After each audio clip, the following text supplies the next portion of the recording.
ونبي سليمان ملك الدنيا مددال بكل مسدوع كوالي بلي شيء رب اغفر لي وهب لي ملكا لا ينبغي لأحد من بعدي إنك أنت الوهاب محاكو حقا فسخرنا له الريح تجري بأمره رخاء حيث أصاب مركب إلى حيوان أقبل لي بدعاء ديسي ملكي قادوك ونما قعنتك قليني ما هالعقوح إلهي ويديستي ما هالدبلوم يتعلين يرماها وملك ولي بإساق الدبدي عدا بنا عنو قلمين أيا إله يوري إله إسي دنبقى إله داف ملك عين كاسن إله إسي إلهي وحيد مركبه وحيد وانك أقبل الدعاء دي واسيني ملك انتين اللي يقبل السي مركا هذا الكشنبرها الله بري قرآن جدا هذا الكيجيب ومغلي دب إله الله سخري جنك يا شياطين تي عفاريدة أيا قعنتي سيلهي سوقلي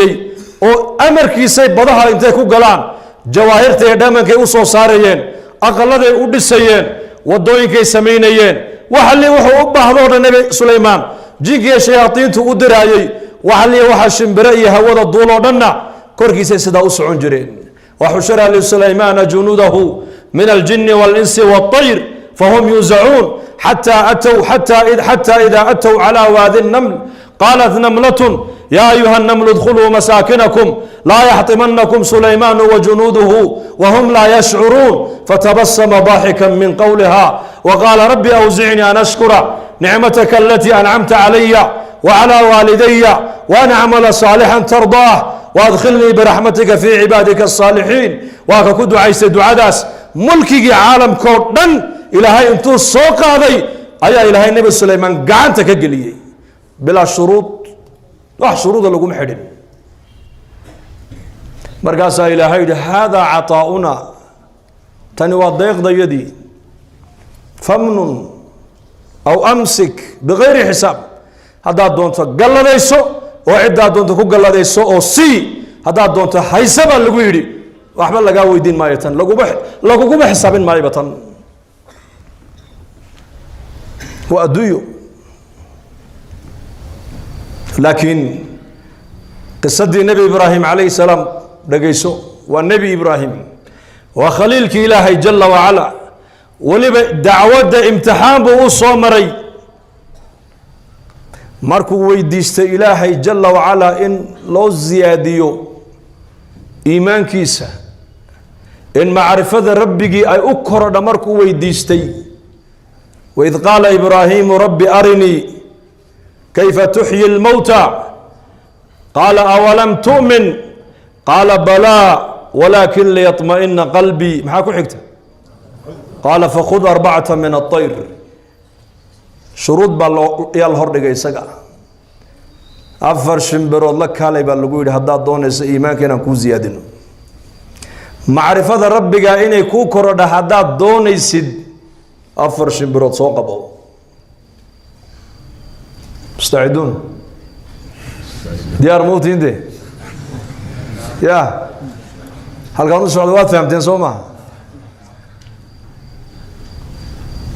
فخذ 4 من الطير أفر شبرا سوق بالغيري علم اليقين ولا يهي لكن حر عين اليقين وأركو علم اليقين ولا يهي أولم تؤمن بالغيري ما درمين واحد انتي سانو صونو لينو ميان الرميسنين إن الصو صاري كرنو إن أبوري كرنو مركلة إن نولين كرنو قال بلا ماي والرميسن هاي بودي تربي جيو ولكن ليطمئن قلبي وحربا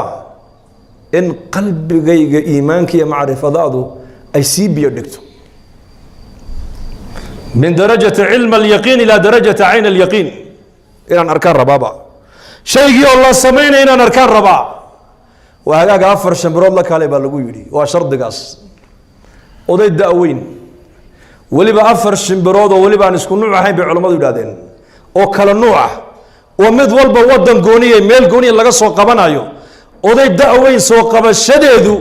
ما يوفض دايم سوق بيرتاح سوق كوا هذا بتاعي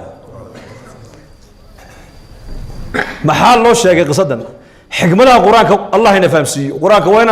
تدبر كوا آخرنا موقتها waxaa laynoo sheegayaa sulaymaan oo adduunyadoo dhan ilaahay weydiistayna bilaa shuruud baa lagu siiyey waayo adduunyadu qiimo ma leh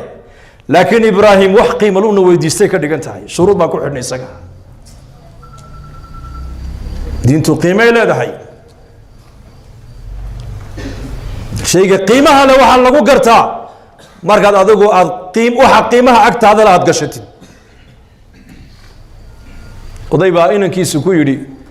aabba intaa oo sanaan masaariif ku siinaye bal maanta 1,000 shilin aabba ii keen buu ku yidhi 1,000 shilin dhididkaagaan rabaa inaan cune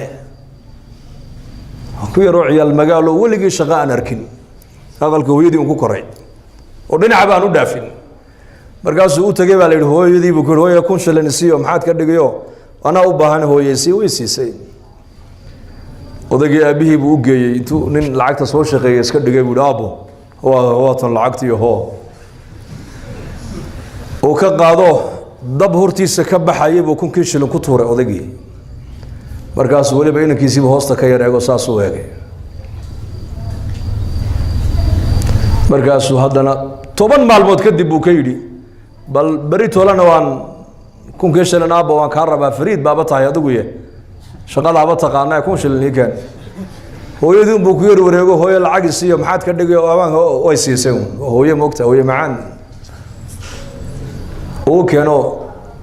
uu ka qaado dabkii unbu haddana ku tuura keena bul maalin muddo kadib uu haddana yidhi bal maantana aabbo fariid baaba noqotee oo u tago hooyo 1,000 shilin isiiyo war lacagta beryahan aad iga gurto horta halkeed geysaa way runta ma kuu sheega ahaa aabbaa igu yidhi ii soo shaqee anu shaqa ma garanaye isagaan markaa u geeyaa 1,000 shilin oo muxuu ka dhigaa odaygu lacagta wallaahi dab hortiisa ka baxayo unbuu ku tuuraa isaguna markaasay ku tiri war lacag la gubo anigu ma hayee orad magaalada u gal odayga waa mithaal yani mathal xataa tafhamuu shaqo tagay dad markaa wuxuu arkay nimana qaldhisaya buu arkay u waraysto maalintii imsaad soo shaqaysaayo caynkaasoo 1,000 shilino uu la shaqo tago aduu wuxuu hawl soo qabanayba uu soo qabtay lacagtii hore lacagtan ma isku qiimaa markaa uu keenay odaygii aabbo hoo markaasuu uu yidhi weliba hadal buu raaciyo wuxuu yidhi aabbo lacagta dabka ka ilaali dee nabiga ku sallaya markaasuu yidhi oo maxaa ku jaban buu yidhi haddaan ku tuura kuwii horeba soonigii gubayey ma may aabba tani tii hore way ka duwan tahay buu tan hee tan waa dhidid baa ku baxay buu yidhi waxaan u soo qaatay mathalkaas shaygan marka uu maal iyo wakti iyo caqli iyo dadaal iyo ragnimo ay kaa gasho ayaa qiimihiisa la gartaa marka diinta dadaalkeega diinta oo dadka la baraa waa dadaal diineed diinta oo dadka loogu soo baraarujiyo loogu yeedhaa waa dadaal diineed adiga lafahaantaada oo salaada jamca aad ku ilaalisaa waa dadaal reerkaaga iyo ubadkaaga oo diinta ilaahay aad ku tarbiyadaysaa kasbi xalaalana aad uga soo shaqaysaa waa jihaad waa dadaal